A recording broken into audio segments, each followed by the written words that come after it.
bien sûr, quand vous voyez Cheikh Zakari Boao, Jean-Marie Mokoko, Henri Lopez, André Kobi-Sanita, ce sont quand même des gens qui ont cru au président Sassou, qui ont été des proches du président Sassou. Et quand ces gens qui sont proches disent non, je crois que ça sonne très fort dans l'opinion, tant nationale qu'internationale. C'est une constitution qui a apporté à notre pays la stabilité après toutes les périodes que nous avons connues. Et parce que c'est aussi la loi fondamentale d'un pays, c'est un contrat social qui avait été élaboré dans un contexte à un large consensus national. C'est une constitution qui nous avait permis, nous avons cru d'ailleurs, de museler tous les démons qui pouvaient servir la stabilité du pays. C'est pour cela que, après 2 mandats d'exercice, presque 2 mandats, 13 ans, nous avons que cette constitution a donné au pays la stabilité voulue. D'ailleurs, le chef de l'État n'a fait de rappeler devant le Parlement réuni en congrès que les institutions fonctionnent normalement, la paix est retrouvée partout. Et d'ailleurs, on parle de l'émergence du Congo, si c'est vrai, d'ici 2025. C'est possible qu'avec un contrat solide, et le premier contrat dans un pays, c'est la Constitution. Nous ne voyons pas pourquoi il faut la changer. Surtout si le changement ne vise que la satisfaction des volontés égoïstes ou des gloires insatiables. Alors, nous savons que tous les pays qui sont démocratiques, ce sont les pays qui donnent de l'alternance démocratique. Mais nous souhaitons vivement pour notre pays cette voie. Monsieur Salissa, vous avez été très proche de Monsieur Sassou et on est surpris d'apprendre que c'est Monsieur Salissa qui ne va pas dans le sens de ce que veut Sassou. Qu'est-ce qui vous a poussé à ne pas aller dans son sens? Madame, je voudrais vous dire que les relations des personnes sont au beau fixe. Dans mes précédentes interviews, j'avais notifié que je sais ce que je devais au président Sassou. J'étais un de ses compagnons, un de ses proches. Mais ce sont des relations de personnes. La nation est au-dessus de tout. Je pense qu'il a fait son temps et que dans une cérémonie officielle du 15 août 2010, par un geste chargé de symbole, il avait passé le flambeau à la nouvelle génération. Il a aussi dit dans son livre « Parler vrai pour l'Afrique ». C'est une espérance aujourd'hui dessus. Dans les générations plus jeunes, nous tiennent tous comme comptables. Dans une société où la parole ne vaut même plus le souffle qu'il apporte, c'est une société en voie de déperdition. Moi, je pense que c'est cela qu'il faut essayer d'éviter. Je le fais pour l'intérêt général. Mais Monsieur Salissa, quand vous dites que vos relations sont au beau fixe, nous avons constaté après votre sortie et après et juste après le meeting tenu par le club des amis de Salissa, il y a eu une vague d'arrestations. D'ailleurs, on nous dit que certains de vos partisans sont toujours détenus. Oui, je disais, madame, c'est à vous-même de constater, puisqu'on parle que c'est un état de droit. Voilà une plateforme politique bien constituée par des associations légalement enregistrées et reconnues, après avoir fait une manifestation qui s'est passée dans la paix, dans les règles de l'art, et les gens sont, sans avoir l'être provoqué ou être notifiés par un procureur de la République, sont encerclés dans leur maison en bafouant les libertés publiques à des heures indues, parce que selon la loi, c'est à partir de 10 heures du matin. Sans mandat d'amener, les gens sont amenés dans des directions souvent inconnues. Il faut toutes les tracasseries du monde pour se rendre compte où ils sont retenus. Voilà, c'est ce que nous constatons tous. Alors, mais certains se posent beaucoup de questions vous concernant, c'est-à-dire vous avez dit non à Sassou, mais est-ce que vous avez franchement rejoint l'opposition, sinon franchement rejoint la plateforme du Frocade? Je voudrais d'abord vous dire, madame, que mes choix et mes convictions ne souffrent d'aucune ambiguïté. Ceux qui me connaissent, que ce soit dans le parti, que ce soit dans le pays, savent que je suis un homme constant. Et les autres commencent à s'y habituer. En ce qui concerne le FOCAD, je pense que nous n'avons pas formellement adhéré au FOCAD, cependant, nous avons des affinités idéologiques. Je suis solidaire de leur démarche pour sauver l'ordre républicain. D'accord, mais vous n'avez pas non plus quitté le PCT. Vous n'avez pas non plus quitté le PCT. J'arrive, madame. Je disais que je suis solidaire de leur démarche pour sauver l'ordre républicain. Et vous savez que la cause commune appelle des efforts communs. C'est pour cela que nous sommes ensemble sur ce mur pour la défense de la démocratie et de l'ordre constitutionnel. En ce qui concerne le PCT, je dirais, madame, que le PCT est un bien public. Il n'appartient à personne, même pas à ceux qui vous dirigent aujourd'hui. Il y a des jeunes générations qui montent, nous laissons les choses au temps, et nous pensons qu'il est important de montrer à ces jeunes que la défense de la démocratie et de la nation commence d'abord au sein du parti. Celui qui au sein du parti applique les principes de la démocratie et ses valeurs ne pourra pas les défendre à l'extérieur. Et moi, je défends la démocratie à l'intérieur et à l'extérieur du parti. Monsieur Salissa, s'il arrive que le président Sassou pousse d'un cran encore vers l'évolution, vers une autre séquence qui lui permettra d'aller au référendum qu'il souhaite, quelle serait votre position ou la position de votre jeune parti? Mais vous savez, madame, qu'il ne m'appartient pas de vous dire ce que prévoit notre Constitution. Cette Constitution ne prévoit aucune possibilité au président de convoquer un référendum. Justement, s'il le fait, que feriez-vous? Justement, s'il fait le parjure, s'il se rend parjure, que fera Okombi Salissa? Je peux vous dire que, madame, que pour nous, la Constitution doit être respectée jusqu'au bout. Toutes les échéances devront être respectées. Et nous avons, dans notre dernière adresse, demandé à tous les Congolais de se tenir prêts. Prête à quoi? Prête à quoi? Prête à quoi? Agir pour sauver le pays. D'accord. C'est-à-dire que notre Constitution nous demande dans son préambule de lutter contre toute tyrannie. Nous userons donc de tous les moyens légaux et pacifiques pour faire entendre notre voix. Oui, mais jusque-là, beaucoup de Congolais sont scandalisés que rien ne se passe alors que Sassou, par décret, a convoqué de façon unilatérale d'abord les concertations, puis ce dialogue qui scandalise beaucoup de gens sans que vous, leaders politiques sur place au pays, n'ayez pu bouger de là-haut, de vos positions. Jusque-là, c'est Sassou qui règne, qui donne le rythme à faire ce qu'il veut, au détriment de ce que dit la Constitution.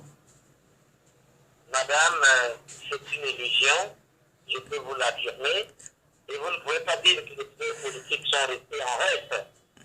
L'opposition, et même les leaders de la majorité donc de son parti, auquel j'appartiens encore, nous avons élevé nos voix pour dire que c'était un monologue, mais un dialogue qui n'allait accoucher de rien. Parce que ce n'est pas le premier dialogue qu'on organise dans notre pays. Ce que les Congolais veulent, c'est de vivre dans un pays libre et démocratique. Et ce que les Congolais veulent, c'est d'appliquer la Constitution pour que le président, qui est en fin de mandat, organise les élections dans des règles du l'art, en harmonie avec toutes les parties prenantes, et qu'il s'en aille. Voilà ce que veulent les Congolais. Le dialogue qu'on a convoqué, c'est son droit, on peut même après le dialogue de Sibiti convoquer un autre dialogue. Surtout quand il est fait monologue. Je peux vous dire, madame, que les participants à ce dialogue sont tous du Parti congolais du travail. Qu'ils soient de l'administration publique, que ce soit les associations. Et d'ailleurs, vous ne direz pas que la société n'a pas réagi. Les confesseurs religieux ont refusé. La vraie société civile a refusé. Les partis de l'opposition, les principaux partis. Je parle de l'UPADES, du MCDD, du RDD, de la CEP, de beaucoup de partis. Ils ont refusé. Et si on était dans un pays sérieux qui tient compte de l'opinion publique, ce dialogue ne devait pas avoir lieu. Parce qu'on ne fait pas un dialogue pour se parler à soi. On fait un dialogue pour parler à autrui, pour trouver un compromis. Et d'ailleurs, ce qui est intéressant, c'est de savoir qu'est-ce que ce dialogue accouche, madame la journaliste. Alors, que pensez-vous de cette démarche de Sassou qui approche cette même France, qu'il traite de tous les noms, depuis qu'elle lui a demandé de ne pas se représenter et de venir en visite en France auprès de Hollande. L'ambiguïté de la démarche, à la fois parler d'ingérence, en ce qui me concerne, je dirais tout simplement que le monde est devenu un village planétaire et le Congo n'est qu'un maillon de cette grande chaîne. Et notre président, le médiateur dans la crise centrafricaine, il entend que c'est une ingérence. Est-ce qu'il y aurait des bonnes ingérences et des mauvaises ingérences? Je pense que l'appel de la communauté internationale est simple. C'est le rappel des textes que nous avons nous-mêmes adoptés. Nous sommes membres de l'Union africaine, nous avons adopté la charte de l'Union africaine qui défend le changement des constitutions, surtout pour s'éterniser au pouvoir. Nous sommes membres de l'Organisation internationale de la francophonie. Là aussi, cette institution noble refuse qu'on change de conscience pour s'éterniser au pouvoir. La communauté internationale, en parlant des Nations Unies, l'Union africaine, l'Union européenne, il ne cesse que de rappeler. Parce que le respect de la conscience, c'est le respect des peuples. Si on ne respecte plus les peuples, on veut le pouvoir pour gouverner qui? Oui, mais on a entendu Thierry Mungala dire que la Constitution n'est pas une Bible. Mais madame, la Constitution n'est pas une Bible, mais la Constitution c'est un contrat. Un président est élu sur la base d'une Constitution, c'est la Constitution qui lui confère les pouvoirs, qui lui donne les droits et qui confère les pouvoirs à d'autres pouvoirs. C'est un contrat social. On ne peut pas à seul décider de la changer pour le seul but de s'éterniser au pouvoir. Où est le plan éthique et moral? Alors, vous... C'est partie des pays modernes qui ont dompté la démocratie. On ne peut pas se dire démocrate, état de droit, sans respecter le premier contrat d'un pays. Alors, monsieur Okombi Salissa. Madame, je voudrais rappeler que pendant 13 ans, personne ne nous a dit que ce procès était mauvais. Et personne n'est en train de nous dire que si nous gagnons la changeant. Personne. Quand vous voyez les conclusions de Djibouti, on vous parle, on veut même d'un exécutif bicéphale. Mais cette constitution permet de le faire par la révision, par la combinaison des articles conséquents. On dit que le Parlement ne peut pas déclarer une défiance à un ministre, alors que le Parlement a beaucoup de pouvoir dans cette constitution. Mais tout cela, même le changement de régime, c'est possible par la révision. Tout ce que la révision ne permet pas, madame la journaliste, c'est l'éternisation au pouvoir ou de procéder à un troisième mandat. Oui, mais dans les conclusions de CBT, vous avez bien vu qu'il est question d'aller à 5 ans et que le verrou des limitations de mandat a bien été enlevé. Alors, qu'est-ce qui... Non, madame, c'est cela, dans cela que vous voyez que c'est un simulacre qui ne convainc personne, même pas des participants, même au dialogue. Attendez, je vous fais une réflexion. Tout ce qu'ils ont demandé, même ramener le mandat de 7 ans à 5 ans, parce que le président se rend compte après avoir passé tous les 2 facettes que ce n'est pas bon pour celui qui vient après de 7 ans. Il vient de se rendre compte de 7 ans, c'était trop. Ok. Mais la Constitution permet de réviser cette clause. Ce n'est pas interdit. Nous ne sommes pas contre la révision de la Constitution.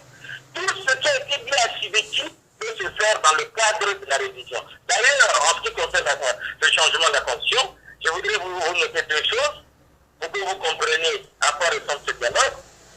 La première des choses, c'est que malgré que le PCP représentait plus de 95% des participants, les participants ont adopté à l'unanimité le principe de la reprise du recensement administratif et la refonte de la gouvernance électorale en général, avec une commission électorale, selon eux, véritablement indépendante, ce qui signifie qu'elle n'a jamais été indépendante. C'est une reconnaissance, madame, formelle, du triandage pratiqué jusqu'à présent. La deuxième chose qui est mise en relief par rapport à ces conclusions, madame, c'est que la majorité présidentielle qui s'est retrouvée avec elle-même n'est pas unanime pour truander nos institutions et provoquer le chaos. Aucun compromis n'a été trouvé sur la question constitutionnelle. Et dans le communiqué final, on cite qu'il y a eu des partisans du statu quo, il y a eu des partisans de la révision, et il y a eu des partisans du changement. Et là, ils disent, une large partie pour le changement, une large partie quand il s'agit du PCC. Ce qui est normal que ce soit une large partie. Nous, consensus. Et la question a été renvoyée au président de la République pour décision. Ce qui veut dire, madame, sur le plan juridique, que ceux qui se sont exprimés n'expriment pas la souveraineté du peuple. Parce que quand on exprime la souveraineté du peuple, les décisions de la souveraineté du peuple ne peuvent plus être remises à l'approbation de qui que ce soit.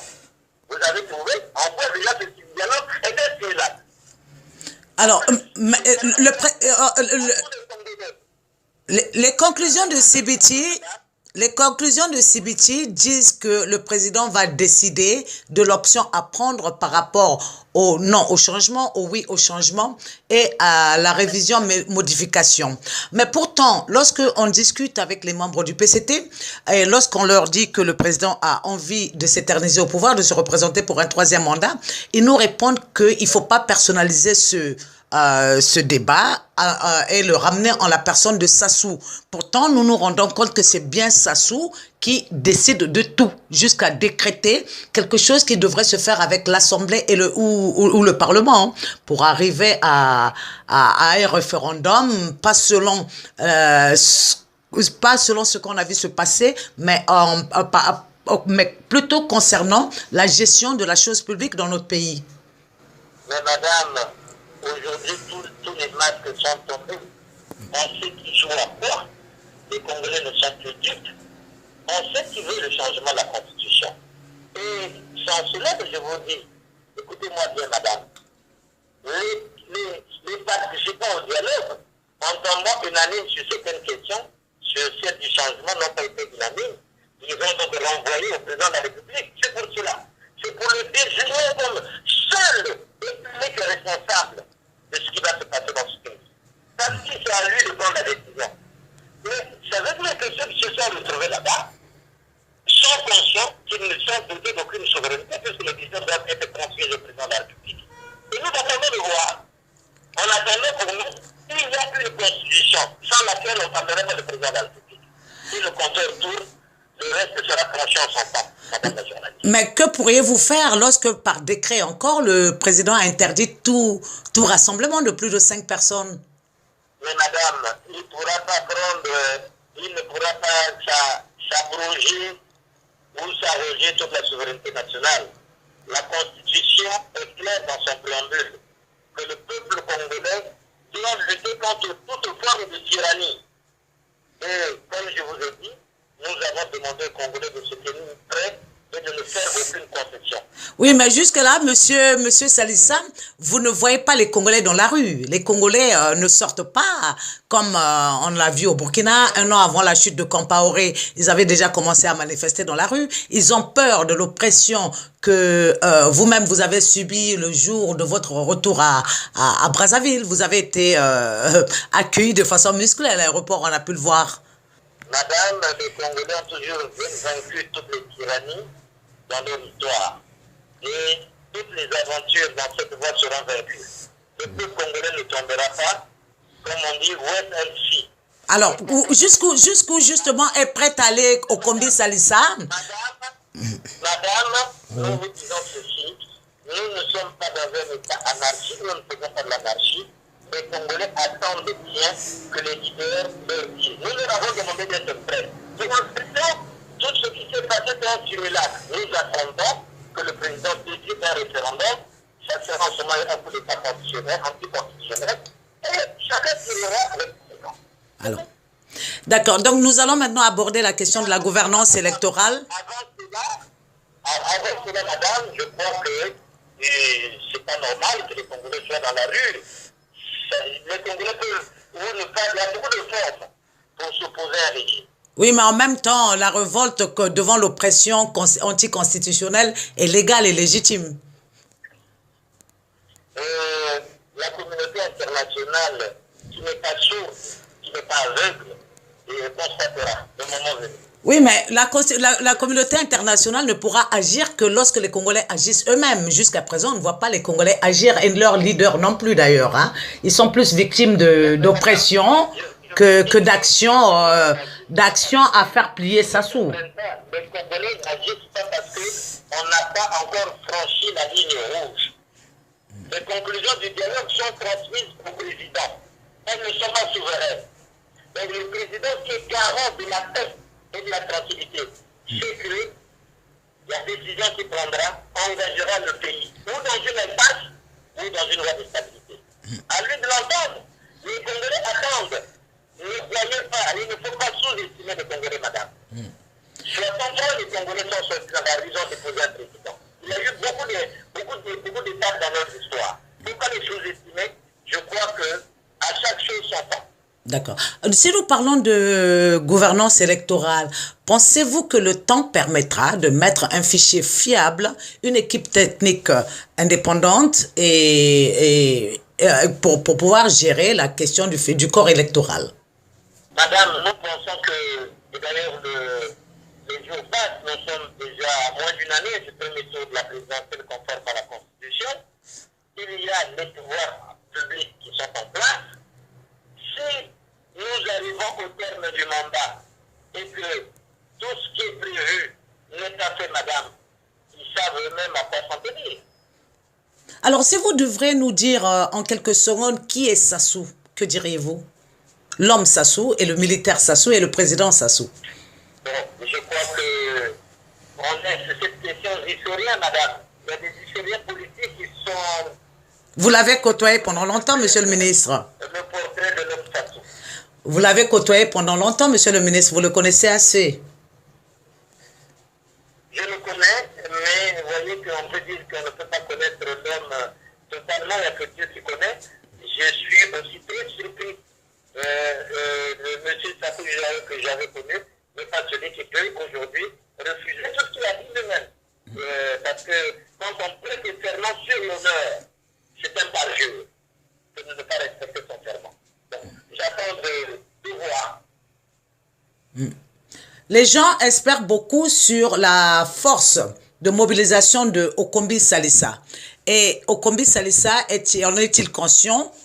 Et jusqu'à combien de personnes peut-il actionner au cas où Sassou sera par jour jusqu'au bout, Je crois qu'aujourd'hui, la question en jeu, c'est l'avenir de notre pays, le danger qui le guette. Les Congolais ne veulent pas que leur pays sombre. Du nord au sud, de l'est à l'ouest, je peux vous assurer, madame, que les Congolais sont mobilisés. Et ce n'est pas une question de la mobilisation de M.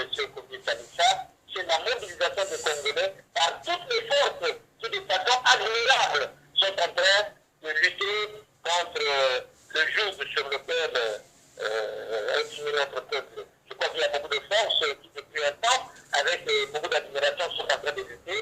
Et nous assurerons, comme je vous ai dit, la paix commune atteint les efforts communs. Et c'est tous les Congolais qui s'y retrouveront. Je peux vous le dire, s'il y a des assurés de son âge, il faut sonder pour savoir. Les Congolais sont au-delà de ce qu'on peut espérer, qui peuvent être capables de sortir pour dire non au changement de la Constitution. Ils sont nombreux. D'ailleurs, de façon pacifique, ce seront les forces, nous serons les premiers à les appeler un grand métier pour dire non à ce qui est fait. Nous allons le faire de façon officielle. Est-ce que M. Salissa est prêt à donner un appui financier, moral ou technique au Francade qui de plus en plus fait son bonhomme de chemin? Monsieur Okombi, je vous ai dit tout à l'heure que j'avais des affinités idéologiques parce que je soutiens la cause du Francade pour sauver l'ordre républicain. Comme je dis, la cause commune appelle des efforts communs. Et bien dans le cadre des efforts communs, ce que M. Okombi peut avoir comme contribution, il donnera pour la cause commune. Oui, on a vu Zakaria Boao, Jean-Marie Mokoko et maintenant Henri Lopez qui a fait partie de la réunion de Paris dire non au changement de la Constitution. Est-ce que cela vous dit quelque chose?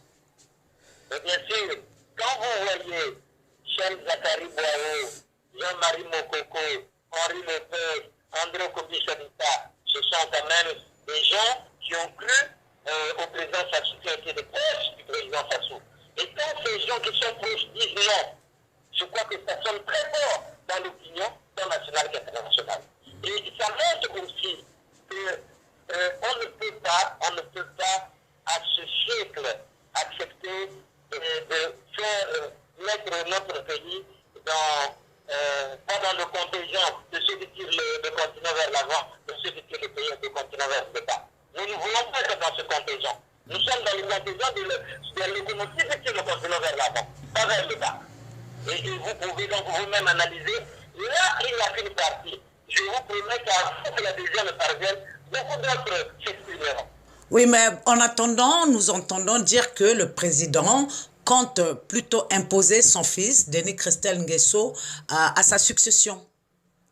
L'accepteriez-vous ou qu'en pensez-vous? Mais encore que là, c'est encore le moindre mal, madame. Denis Christel Nguesso est un Congolais pour tout le monde. La seule chose que nous demandons, il a les droits. Moi, je ne m'oppose pas à sa candidature. Tout ce que nous demandons et que nous n'accepterons pas, c'est une élection organisée comme on l'a toujours organisée. Il faut une commission électorale véritablement indépendante. Il faut un recensement de tout en comble.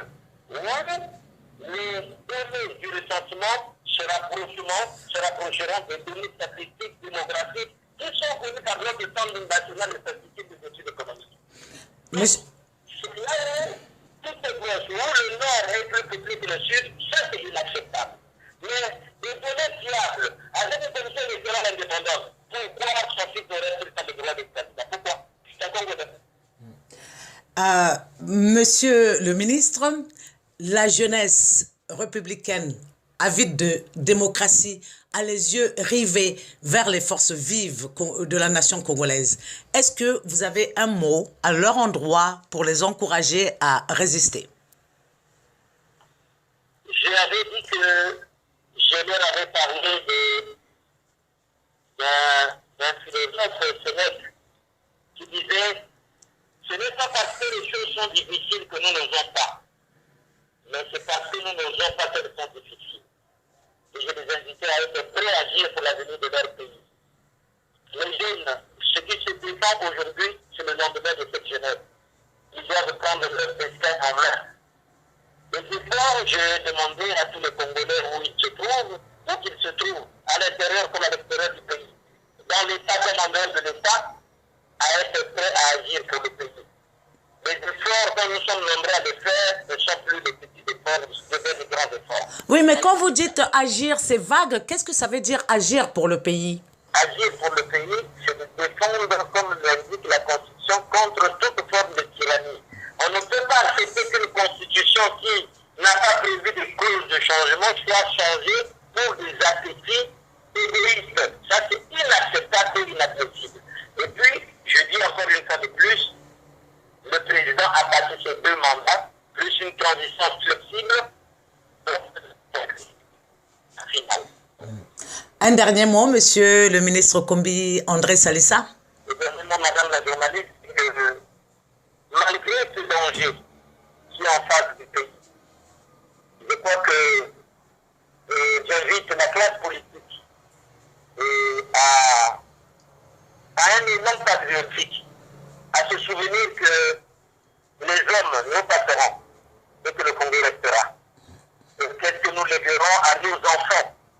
Parce que les historiens écriront ce que notre génération a fait dans ce pays. Qu'est-ce que nous léguerons à la génération à venir? Est-ce que Kombi Salissa sera candidat? Madame, les candidatures ne sont pas présentes ouvertes. Je suis pour le moment candidat à ma propre sérénité. Merci, monsieur le ministre. Merci, madame la journaliste. Merci beaucoup.